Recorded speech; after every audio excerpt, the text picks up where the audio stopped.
The 3:05 express train from Stamford was supposed to be uneventful, a straight ride through the soft gray hush of a New England afternoon. Natalie Statham, elegant in her restraint, sat near the window in car 6, reading an old leather-bound copy of A Farewell to Arms. She wasn't flashy, didn't wear labels, didn't need to. The quiet diamond on her ring finger spoke enough for those who knew how to look. Her husband, Jason Statham, had just wrapped up a week in New York. Meetings, charity work, a few obligations no one needed to know about. He was due to meet her in Boston. A soft dinner planned, no security, no red carpet. Just two people who liked the silence between them more than the noise around them. But peace has a way of drawing in chaos. Across the aisle, Vince Darnell nursed the tail end of a midday whiskey. Fired that morning. Left by his girlfriend the night before. He was angry, entitled, and hunting for someone to blame. And when Natalie didn't laugh at his crude joke, when she didn't even look at him, that was all it took. The slap came quick. Open palm. Disgusting. The kind of move men do when they think no one's watching, or no one will stop them. But Natalie didn't cry. She stood, eyes calm as still water, and said only this: "You just hit Jason Statham's wife." The whole car went still. Vince blinked. "Who?"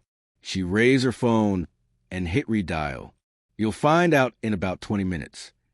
The phone rang once. "Hey, love," came the voice, calm, grounded, unmistakable. "Everything all right? Let us know in the comments where you're watching from. And if you've ever seen someone underestimate the wrong person, because Jason Statham just got on the line, and the reckoning starts now." Natalie wasn't built for the spotlight. She'd grown up in Vermont, where winters were long, people were honest, and trust wasn't something handed out. It was earned slowly, over years. Before she ever met Jason Statham, she taught literature at a small liberal arts college, helped care for her aging father, and spent weekends volunteering at a shelter for abused women. Jason met her during a charity gala in London. She didn't know who he was. He loved that. They talked for 3 hours over lukewarm wine and burnt finger food. He asked about her favorite books. She asked why a man with fists like bricks kept glancing at the exits. That was the start. They married quietly. No press, no fanfare. Just a courthouse, a promise, and a bottle of bourbon they never finished. To the world, Jason was the image. Tough guy, action star, unshakable. But Natalie saw the man behind it. The one who woke from nightmares he never spoke of. The one who spent hours in silence when he thought no one was watching. The one who could read people in seconds, not because he wanted to judge them, but because he needed to know who might break the calm. They had rules. She'd never ask about the details. He'd never let his world bleed into hers. But today, something bled through. And as Natalie rode that train alone, across cold steel rails and rust-colored hills, she never once doubted what would come next. Jason wasn't a man who threatened. He was a man who followed through. And 20 miles away, standing on a private rooftop in New Haven, Jason's smile faded as he listened to her voice. He wasn't angry. He was still, and that was always worse. Vince Darnell was the kind of man who blamed everyone but himself. Fired that morning from a mid-tier hedge fund for behavioral infractions, he told people it was politics. In truth, he'd cornered an intern in a break room and called her sensitive when she pushed him off. That was Vince. Mouthful of excuses, spine made of smoke. He boarded the train with resentment in his gut and a half-drunk flask in his coat pocket. He hated that the world had moved on without him. Hated that people like Natalie, calm and dignified, didn't even flinch when he tried to provoke them. To him, the slap wasn't violence. It was a power move. A way to say, "I exist. You will notice me." What he didn't realize was that some women don't respond with fear. They respond with precision. She hadn't screamed, hadn't scrambled. She just stood up, steady, and said the one sentence that would flip his entire world inside out. "You just hit Jason Statham's wife." At first, Vince thought she was bluffing. People say stupid things when they're scared. But then she called him Jason Statham, and he answered like it was any other Tuesday afternoon. Now Vince sat frozen in his seat. The laughter he tried to force out fell flat, like a bad echo. A few passengers stared. One woman started filming, her phone angled low. Natalie didn't sit back down. She stood near the door, eyes ahead, posture unshaken. On the other end of the line, Jason's voice had lowered. "Where are you?" "Train to Boston. Car 6. We'll be in Bridgeport soon." Jason didn't yell, didn't threaten. He simply said, "I'll meet you there," and then hung up. Vince rubbed his jaw and tried to smile, but his mouth had gone dry. The wheels clattered against the track like a warning drumbeat. Outside, the trees rushed past, bare branches flashing against the steel gray sky. Inside car 6, tension thickened. Vince tried to lean back in his seat, pretending nothing had happened, but the energy had shifted. The quiet murmur of the other passengers, the angled glances, the way space seemed to widen around him. He felt it all closing in. He turned to Natalie, attempting a crooked smirk. "So what? He gonna fly in and slap me back?" She didn't even blink. Jason doesn't slap people. He ruins them. That landed heavier than any Ray's voice could have. And Vince knew, deep down in the part of himself he never admitted to, she wasn't bluffing. In New Haven, Jason walked his private garage, rolled up the steel door, and stepped into the matte black Defender. No driver, no assistant, no entourage. Just him, calm hands, focused eyes, GPS set. Bridgeport, 28 minutes. He didn't rush. He didn't need to. Timing was everything. He'd done this before, though the stakes had always been war zones, syndicates, or high-stakes negotiations. But this was different. This was personal. Back on the train, a conductor approached cautiously. "Ma'am, we've been notified. Bridgeport PD will meet the train. Do you want to speak with them?" Natalie shook her head. "No need. My husband's handling it." The conductor hesitated, looked at Vince, then nodded and walked away. Vince looked around, suddenly aware of how alone he was. Nobody would speak for him. No one cared who he used to be. And when he glanced back at Natalie, she was no longer a victim. She was the eye of the storm. He pulled out his phone, tried to call someone. Anyone. No answer. And the train kept rolling toward a stop he wouldn't walk away from clean. Natalie kept her eyes on the window, not to avoid Vince, but to stay grounded. The world outside moved fast, blurred, indifferent, but inside her, everything had slowed. She wasn't afraid. She'd been afraid before years ago, in ways that left deeper scars than a slap could ever manage. Fear is loud. This was something else. This was resolve. She remembered being 16, watching her mother weep behind a locked bathroom door, the echo of a broken plate on the kitchen floor. No one had come then. No one had protected her mother. And so, Natalie had learned to become steel wrapped in silk, to hold her breath, wait for the storm, and never let them see her shake. Then came Jason. When she met him, she thought he was like the rest, handsome, unreadable, too good at hiding things. But Jason didn't hide. He just waited for her to speak, to trust, to unfold on her own time. He never pressed, never poked, just stood beside her until she realized he wasn't there to fix her. He was there to walk with her. That's why she called him, not to be rescued, but to remind herself and the man who hit her what kind of woman she had become, and what kind of man stood behind her, not in front. Across the aisle, Vince was beginning to unravel. He watched passengers whisper, saw a young man in a Yale hoodie shake his head in quiet disgust. He was used to being able to charm his way out, laugh his way through discomfort. But now, he couldn't read the room. The room had turned on him, and the phone in his pocket buzzed. Jason had found his number. The message was just 2 words. "I'm coming." Vince looked around like a hunted animal, because he was. The train began its slow descent into Bridgeport. The wheels moaned against the steel, and a voice came over the intercom announcing arrival in 5 minutes. The air inside car 6 changed, less like relief, more like the stillness before something permanent. Vince shifted in his seat, trying to gauge his options. He debated slipping off the train early, maybe jumping to a different car, maybe walking away fast before this Jason actually showed. But something in Natalie's confidence had rooted him in place. Not fear, certainty. And that's what unnerved him most. She stood now, coat over her arm, phone in hand but not pressed her ear. Just waiting. He finally broke the silence. What does he think he's going to do? Beat me up in front of everyone. Natalie's gaze drifted toward him, calm and level. Jason doesn't hurt people. Vince, he holds up a mirror. Vince frowned. What the hell does that mean? But she didn't answer. Outside, the platform came into view. Bleak concrete, salt-streaked benches, and one man standing dead center, arms crossed, jacket zipped halfway up, watching the train slow. Jason Statham.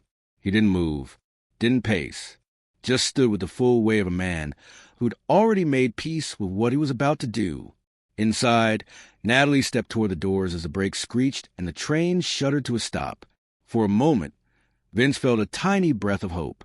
Maybe Jason wouldn't come in. Maybe he'd just walk away. But then the doors slid open. Jason stepped inside. And every passenger in car 6 turned to look. Not because they recognized his face, but because of the way he entered. Like a tide. Silent. Unstoppable.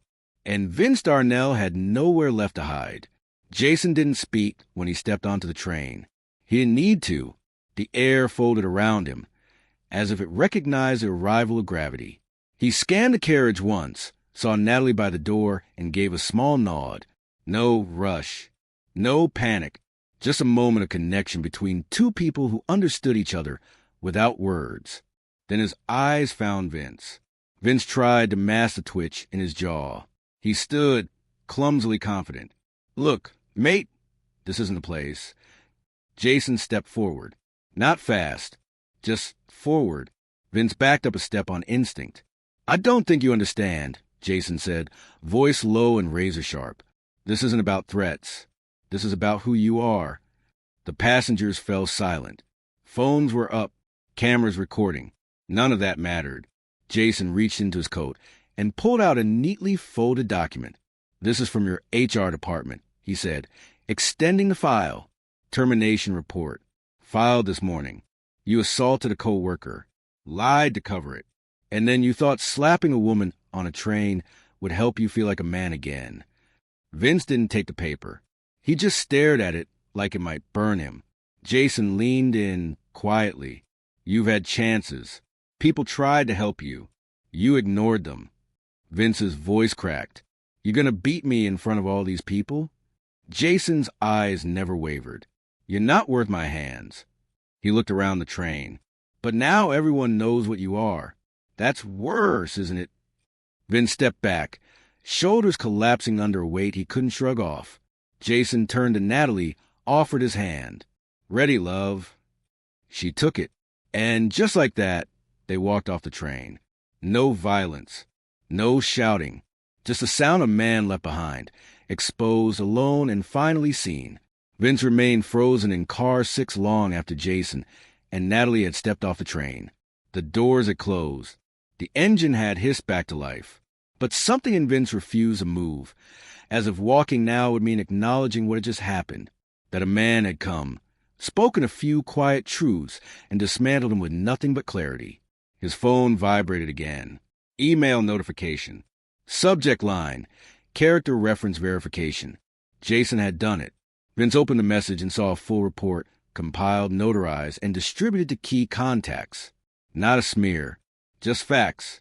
His pattern of behavior, his terminated contract, a series of statements from former colleagues, even a clipped voicemail of him shouting at an assistant. Proof that the man on the train wasn't an accident. He was a pattern. The final attachment was a list of firms copied on the thread. Major finance groups, HR agencies, 2 recruiting networks. His name was done. Back on the platform, Jason and Natalie walked toward the lot side by side. No words were exchanged for a while. There was no need. Her hand in his said enough. After a moment, Natalie asked, Do you think he'll change? Jason didn't answer right away. He looked up at the sky. Clouds rolling in, a storm threatening the horizon. Some men don't, he said. But now at least he won't get the chance to keep pretending. She nodded. Thank you for coming. I always will. They reached the car, Jason opening her door like he always did. No flash, no show. just muscle memory wrapped in care. As they drove off, Jason didn't look back at the station, not because it was over, but because there was nothing left behind worth remembering. 3 days later, Vince Darnell sat in the back booth of a sports bar in Hartford, hunched over a laptop with half a pint of warm beer beside it. He'd applied to 17 jobs since the train, gotten 4 rejections, no callbacks. The most promising interview canceled an hour before it was set to begin. The reason? A character concern surfaced. The recruiter said vaguely. He knew what that meant. He closed the laptop and stared at the wall. There were no cameras now, no audience, just the creeping understanding that he hadn't just lost a job. He'd lost who he thought he was. The slap wasn't the crime. It was the mirror. Back in Massachusetts, Natalie returned to her life without fanfare. She slipped back into the rhythm of her days. Morning coffee, ballet classes with young girls who saw her as graceful and untouchable, errands with her sister, quiet evenings in the kitchen. But something had changed, not because Jason came to her defense, but because she had stood first. And Jason? He didn't speak of it again. He never brought up the train, the slap, or the moment he stared a man down and dismantled him without raising a hand.